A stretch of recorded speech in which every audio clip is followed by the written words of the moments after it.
Hey friends, welcome back. In this section, we're going to be introducing something called a histogram, which is basically just a bar graph. And we're going to be looking at histograms of frequency distributions. Okay, so a histogram is just a bar graph, and like any graph, it's going to have a horizontal and a vertical axis. The horizontal axis will be the ones with the different classes on it. The vertical axis will be the number of frequencies in each class. Okay.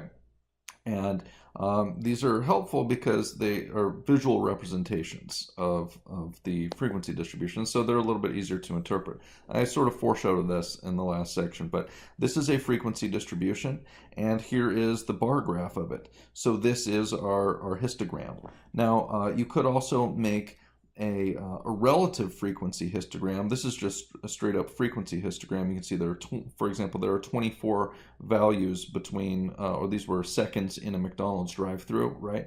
And so there were 24 observations between 125 and 174 seconds. And you can see the height of this bar here that goes from essentially 125 up to 174. Is 24 units tall, if you will. So this is a frequency histogram. I could make this into a relative frequency histogram if I replace these frequencies here with their relative frequency, right? Remember that there are 50 observations here, and so there are 22% of those in the first class here. So let me get a pen here, all right? So if I wanted to do relative frequencies, I'd have 0.22, I'd have 0.48, I have 0.20, 0.06, and 0.04. These are my relative frequencies. If I wanted to turn these into percent frequencies, this is 22%. Sorry, I'm botching this. 48%, and so on, right? 20%. And so you could turn this thing, this histogram, into a relative frequency histogram or a percent frequency histogram just by changing what's on the vertical axis here. Right? If I got rid of all these numbers and I turned it into percents, then I would have a percent frequency histogram. I'd be like, all right, well, this one here, this is 22%. This up here, this is 48%, and this height right here is 20%. This height is 6%. And this one down here is 4%, something like that, right? Anyway, so that's what a frequency distribution or a histogram of a frequency distribution looks like. All you have to do to create a relative frequency histogram or percent frequency histogram is change the scale on the vertical axis there, all right? So there are a couple cool things to note about these frequency histograms is that they allow you to inspect the shape of the distribution visually, and you can get a feeling for whether or not you have a bell shape, which tells us we have what's called a normal distribution. We'll talk a lot more about normal distributions in the future. We'll talk about a few other distributions here in a couple slides, but probably the most important thing about a frequency distribution histogram is it gives you a visual representation of how the data are distributed over the range of possible values. You can identify the center of the data. You can look at the spread, how wide of a spread are the data values situated over. And you can identify outliers too. If there's some really weird high or really weird low value, your histogram will identify that for you. Because usually there'll be like a gap here. Maybe there wouldn't be anything in the fourth class, but you would have an observation in the fifth class. So, well, that fifth class observation, that's probably going to be an outlier if, it's just really far above, or you could have one that's really far below the majority of the values there. And if you have outliers, it's just something to consider. Sometimes there might be a data entry error. If someone's taking down observations and they miss a decimal point, you're definitely going to have an outlier, well, almost definitely. And, there are other reasons why you might have an outlier, but this can help you identify them if you do. All right. Now, in terms of using these histograms, there are some important things to keep in mind about data. And the histogram allows us to start thinking about some of these things. All right. Now, when you have a data set, we've learned how to create the frequency distributions, and these histograms are just graphs of those various frequency distributions we learned about. Now, with regard to data, there are kind of 5 fundamental things you might want to know about here, and they're summarized with this acronym CVDOT. And so the C is the center. The histogram allows you to get an idea where the center of the data is. So the center is probably, it's right in here around maybe 170-ish or something like that, right? So it allows you to see the center. It allows you to see the V, the variation, in terms of how far out the data are spread around. The shape of the distribution. We'll talk a lot more about the shape here in a minute. This one might be what we'd call skewed right, because the right end is bigger than is sort of longer, more stretched out than the left end of the distributions. That's what skew is about. I'll show you some better pictures of that. And you could identify there are outliers. And you might want to know, with regard to data, how does it change over time, if at all? It might not change, right? We're going to spend some time in the next few sections looking at center, variation, and have plenty on distribution, and just a few words on outliers and time as we go through the course. But we will be spending considerably more time trying to identify the center of a data set. There are different measures of center. The variation within the data set, there are several measures of variation, and the distribution. And so there are lots of different distributions that you could have. In fact, here are 4 really common distributions that you could identify by looking at a histogram of a relative frequency distribution. Or frequency distribution for that matter. So notice in the upper left-hand panel, this is sort of our typical picture of what a normal distribution looks like. Okay, if you were going to try to, sketch this shape out, right? You'd say, well, it looks kind of like a bell, doesn't it? This is what the bell curve is. You've probably heard that term, the bell curve, before. Maybe this is your first time hearing it. But the bell curve is, the shape of the normal distribution. There are few frequencies at the low end, and then the frequencies increase and they peak at the center of the data, and then the frequencies start to decrease as we get out to the high end of the data values, right? So this is a normal distribution. To the right of it, you've got a uniform distribution. It's uniform because the heights of all these, the heights of all the bars are roughly the same. There are some differences. What's called a uniform distribution because it tells us that the data values are spread uniformly over the range of possibilities. Okay, so you have these 10 classes here, 0 through 9, and you can see that their shape, that the distribution has an even shape to it, right? It's uniform at the top, so they all have the same height. That's what's called a uniform distribution. Now down here, these bottom 2 panels, these are skewed panels. These are skewed graphs.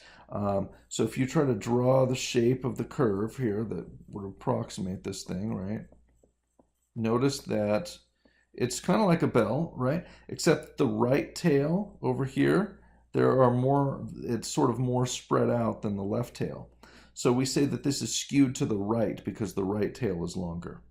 Now this graph over here in the bottom right panel, this is skewed left. Notice how the left tail over here is longer than the right tail, right? If I just go up and I'll trace out the whole shape here. Here's the left tail over yonder, right? So you can see that that's the right tail. So you can see the left tail is bigger than the right tail, so we say this is skewed left. So this is these are really common distributions that we'll look at and talk about at different points in the course. Here is the normal distribution, as I mentioned earlier. It has this nice bell-shaped curve to it. And then here's the skewness that I mentioned. One side is longer than the other. We say it's not symmetric, right? The 2 tails are of different length. Here is skewed right, sometimes called positively skewed, and here's skewed left, as I just pointed out on this slide up here. All right. So that's basically it. You will need to learn how to make a histogram, but it's just a picture of. It's just a bar graph of the relative frequency tables. So I will put up an example here at the end, but that's essentially the end of the lecture portion of this video. I'll put an example here at the end, and also we'll do a worksheet video for this one also. So hopefully you've been working through those. You've been looking at the worksheet videos the worksheet for the section, the lecture video worksheet, and you work through those questions, and then you can look at my worksheet video to see if you're getting what you need to out of the lecture. All right, so I will see you. I will attach a an example to the end of this video, and we'll do a worksheet video. So I will see you in those portions. Okay, so here is an example that we can use. I've made a frequency distribution over here of the height and the frequency and the number of people in these heights.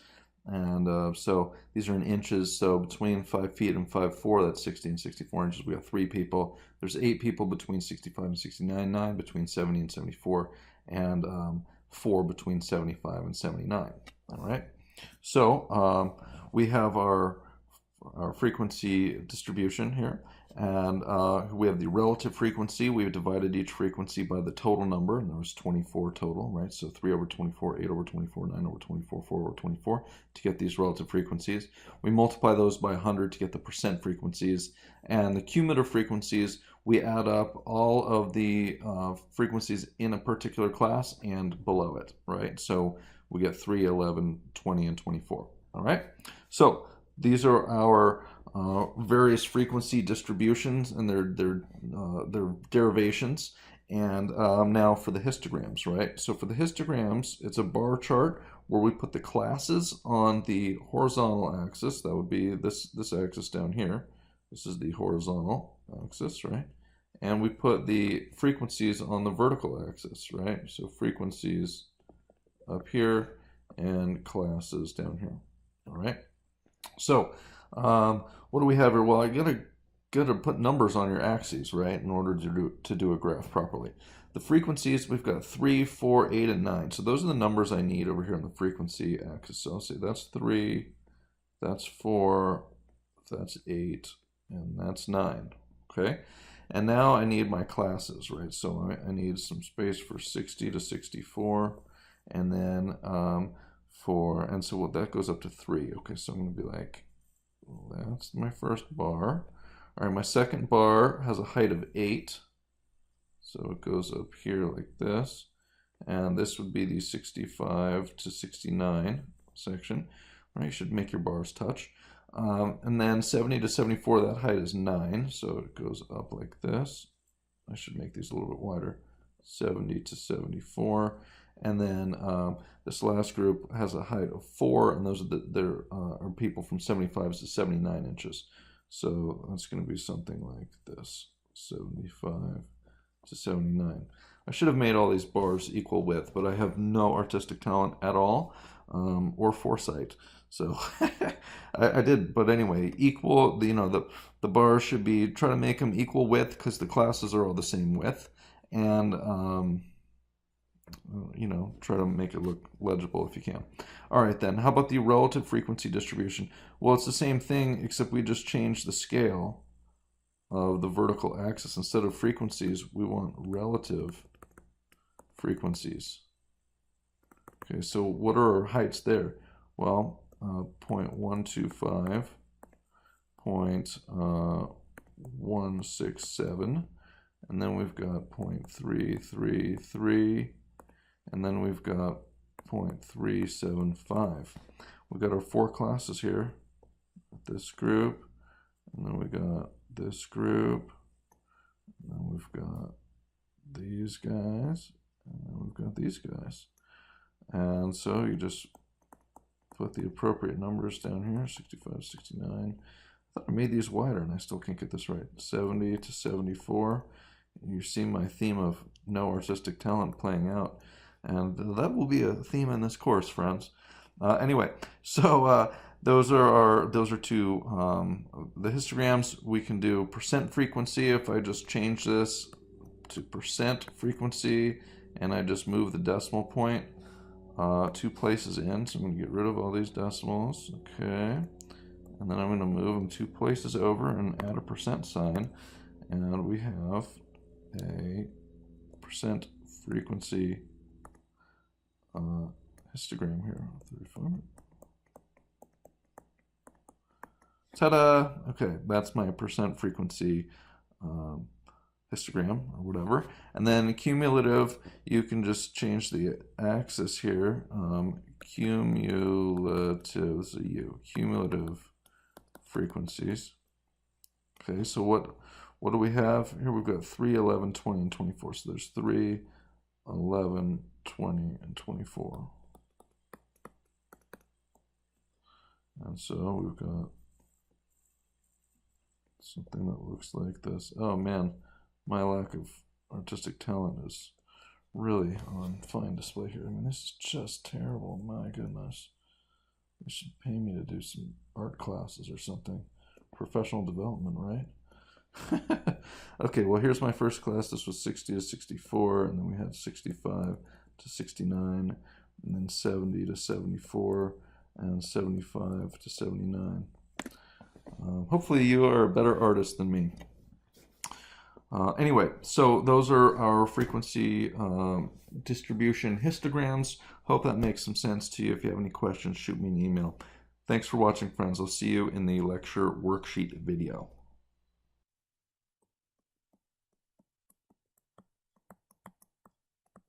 A Carnes production.